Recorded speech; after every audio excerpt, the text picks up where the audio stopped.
How's it going, everyone? So today's video, I just want to give you guys a little update on everything in the garage, what's going on, and where we're at. So the Viper's finally back running. You guys, if you haven't checked out the last video, check out the other video that I just posted before this one. And we actually put the Viper all back together. It's running, it's ready to go, and we can start doing some videos and some content with it. So with that being said, that one's ready to go. And the truck, if you guys haven't seen the video where we went to the track, check out that video also. We went to the 8th mile on the weekend. Try to make an attempt, I say the 8th mile. Went to the quarter-mile track, but only were able to run the 8th. If you guys haven't caught up on that video, the reason was because it was so windy out that they were only allowing us to run the 8th mile just for safety reasons.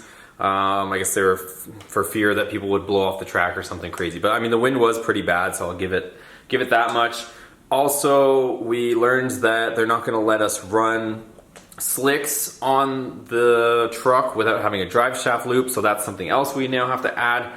But with all that being said, the HellRAM build is coming to an end because we're going to be moving on to the next project. I've said this a bunch of times, but it is happening. We're almost there. I just want to get this thing down the track, set a good time, and then it is honestly going back to stock. So we're going to cover a little bit more about that in this video, but at the same time, if you guys know somebody that wants this truck complete, all supercharged, ready to go, any combination of what it has, I'll be willing to work with somebody. If they want to, you guys have seen the whole build on the truck, so if they want to take it like this, they want to take it with 20s, they want to take it with 17s, they want to take it with 24s, hit me up. Let people know that it's for sale, or it's going to be going back to stock or some combination of stock. Even if you don't want the supercharger, but you just want a four-door truck, that has some bolt-ons, hit me up. Could probably make it happen because that thing's got to go for the next build.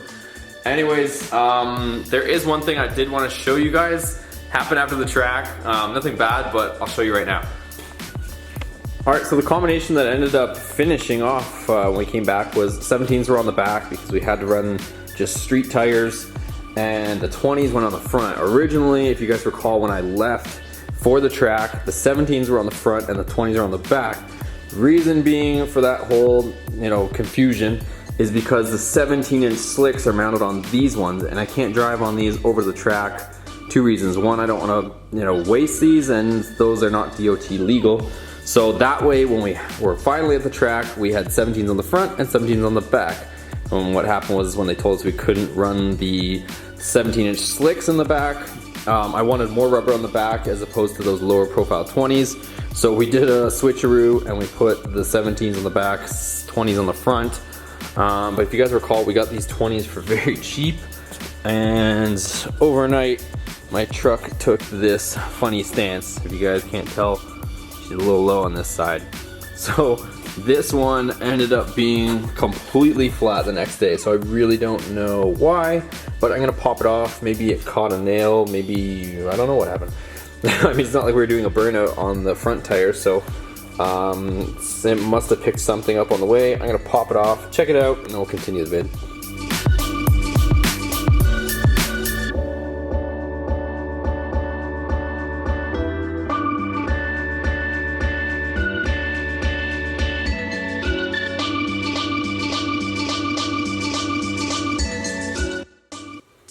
So I really don't see anywhere that is punctured.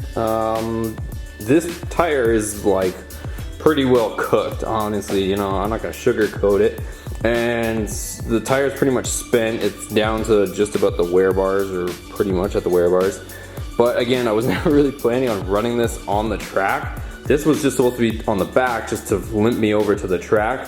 And then we were gonna put the slicks on, but with the given circumstances, we ended up having to run these on the front, and I don't know if just the speed on the pass killed it, but it is dead. So just for giggles, I'm gonna pump it up, see where it actually is leaking from, because I am more curious than anything, honestly. But I'm gonna have the drive shaft loop installed by the next time we go to the track, so these aren't ever gonna be going down the track or anything like that. And we still have a few more of these because we have 4 of them, so I can always swap out for a better one just to get over to the track, but I do want to find out where it's leaking. So let me put some air in it and let's find it.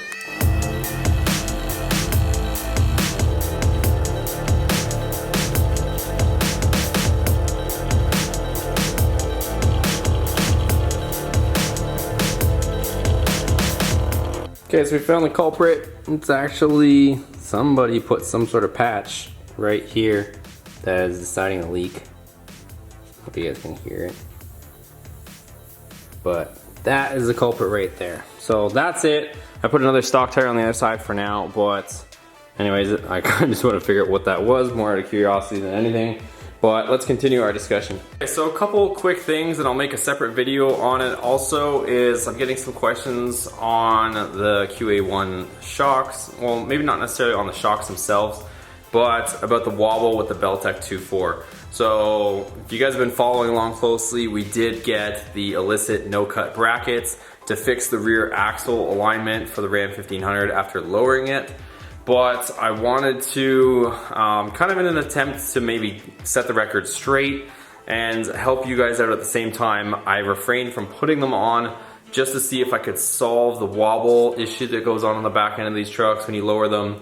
I know the alignment front to back, like maybe the gap in the tire isn't the same front to back, but also wanted to see if we could at least just fix the, not so much the cosmetic issue, that gap, but fix the actual wobble, which is I think what most people are concerned about. Yes, maybe it's cosmetically looking a tiny bit different, but most people don't notice.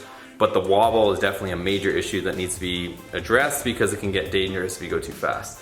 So, you know, when we were at the track, the 8th mile, we got it up to, like, I was going through the trap at like almost 90 miles an hour. So had it up to 90, I think after I went through the, you know, through the gate, through the trap, whatever you want to call it, I think I was up to probably like 95 or so. So I've been up to pretty well 100 miles an hour, no wobble ever since putting those QA1 stiffer shocks in there, the adjustable ones, and that seems to have cured the wobble because before it was getting kind of crazy in the back end, and now it seems to have fixed that. So I just want to update you guys on that, but I'll do a separate video on that whole thing once I kind of get a bit more data. When we go to the quarter, I'll be going a little bit faster. Yeah, I guess a lot bit faster. I'll be probably trapping around 110 miles an hour instead of the, you know, 88 or 90 miles an hour. So an extra 10, 20 miles an hour easy will be added once we go to the quarter mile and get the true quarter mile. And again, if you guys know anybody that's interested in the truck complete, or, you know, some combination of the mods that we've put on there, or even if they just want it stock, let me know. Get a hold of me one way or another, whether it's Facebook here or Instagram, and we'll see what we can do. And yeah, like I said, I've got a bunch of options, 3 sets of wheels, so whatever combination of parts that somebody wants to kind of take the project from, I think that would be cool. But I think we're coming to a close with the project. Also, the fuel pump seems to be working well with the setup that we've come up with. Again, I'm just holding off on posting that video until we actually get a bit more testing on it, just to make sure it works 100%. But so far, all we need is the drive shaft loop, a little bit of luck on our side, and get a good clean pass in, and then we can move on to the next project. So should be interesting. I was kind of looking online too with the miles that are on this 2014 and the trim that it is. It says Kelly Blue Book values around, well, at the time of this recording, I think it's around 17 or so. So that was with CarMax. So CarMax said they would give me about 17 for it, which would be kind of interesting if I went through that whole process. I know there's a lot of other YouTubers that do it too, but maybe when we put it back to stock, we can go, if nobody picks it up complete, we can, you know, take it to CarMax and see what they say about it. But that'd be kind of fun also.